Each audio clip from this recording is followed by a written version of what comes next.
গতকাল সন্ধ্যায় শহরে গিয়েছিলাম একটু কাজে, তো গিয়ে শুনতে পেলাম যে আমাদের ঝিনাইতে বৃক্ষমেলা শুরু হয়েছে। তো ভাবলাম শহরে যখন এসেছি একটু ঢু মেরে যাই মেলার মধ্যে। মেলাতে কি শুধু বৃক্ষই আছে নাকি সাথে অন্যান্য কিছু আছে? বৃক্ষ মেলাতে বৃক্ষ থাকবে এটা তো স্বাভাবিক, কিন্তু বৃক্ষের সাথে অন্যান্য কিছু যে আছে এটা অনেকেই হয়তো বা জানে না বা জানতে চায় যে বৃক্ষ মেলায় আর কি কি আছে, যার কারণে বৃক্ষ মেলাতে যে অন্যান্য কিছু আছে সেটা দেখানোর জন্যই আমি শুধু অন্যান্য জিনিসের স্টলগুলোতেই ঘুরেছি। আর এই কারণেই আমি পড়ে গেছি মহাবিপদে। আপনাদের অনেক অনেক কোশ্চেন, আমি কেন বৃক্ষ মেলায় বৃক্ষ দেখাইনি, কেন বৃক্ষ না দেখে আমি অন্য কিছু দেখিয়েছি।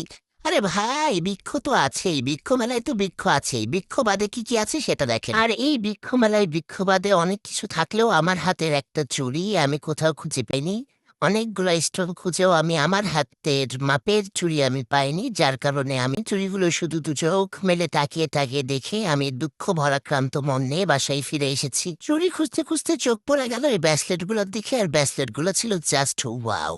ভালোবাসা, ফুল, লতা পাতা, বিভিন্ন রকমের ডিজাইনে ভরপুর ছিল ব্যাসলেটগুলা। একটা মেলায় যা যা থাকার দরকার বৃক্ষ মেলাতে সবই আছে। জাস্ট আপনারা চলে আসেন একবার, শুধু একবার চলে আসেন। গরমে ঘেমে ঘেমে আরো কয়েকটা দোকান ঘোরাঘুরির পরে একটা কানের দুল পছন্দ হলো, যেটার আবার দেখি দুটো তিনটা পাথর নাই, তাও দাম যাচ্ছে আকাশ ছোঁয়া। পুরো কপাল, কানের দুলও নেওয়া হলো না। তারপর চলে আসলাম নজর ঘর সাজানো এই দোকানটা। এই দোকানের এই গাছটা খুবই সুন্দর লাগছিল। তারপর কিছু ওয়ালমেটও দেখলাম, এখানে বেশ সুন্দর সুন্দর কিছু ওয়ালমেটও আছে। মেলাতে ঘুরতে তো ভালোই লাগে, কিন্তু মেলাতে আসলে আপনি কোনো কিছু কিনতে গেলে আপনার মনে হবে যে আপনি মেলাতে না কোনো ফিক্সড প্রাইজের মার্কেটে চলে আসছেন, কেননা কোনো দোকানেই কোনো কিছু দাম দর করা যাবে না। যা রেট তারা ধরবে সেই দামে সেই প্রাইজেই নিতে হবে। তো যাই হোক, এখন আসে আসল কথায়। যারা যারা মনে অনেক অনেক দুঃখ পেয়েছেন যে আমি বৃক্ষমেলায় গিয়ে কেন বৃক্ষের ছবি একটা তুলিনি, তো তাদের জন্য আমি বলে দিচ্ছি আমি অবশ্যই খুব দ্রুত আবার মেলায় যাব। আর শুধুমাত্র আপনাদের জন্য এবার আমি শুধু বৃক্ষের ছবি তুলব।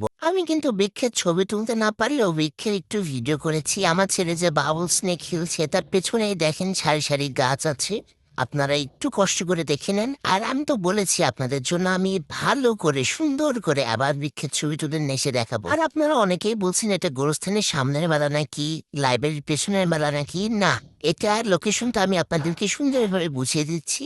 এটা হচ্ছে আমাদের ঝিনাইদহ পুরাতন ডিসি কোর্ট, যেখানে সচরাচর আমাদের প্রতিবারই প্রতি বছরই ছোটখাটো মেলা বসে। সেখানেই মেলাটা হচ্ছে। যারা গাছ কিনতে চান বা অন্যান্য জিনিস কিনতে চান তারা আজই চলে যান মেলায়। আর হ্যাঁ, যারা কিছু কিনবেন না তারা যাবেন না। অযথা মেলায় গিয়ে ভিড় বাঁধাবেন না। যারা কিছু কিনবেন না তাদের মেলায় কি কাজ, খবরদার তারা কিন্তু মেলায় যাবেন।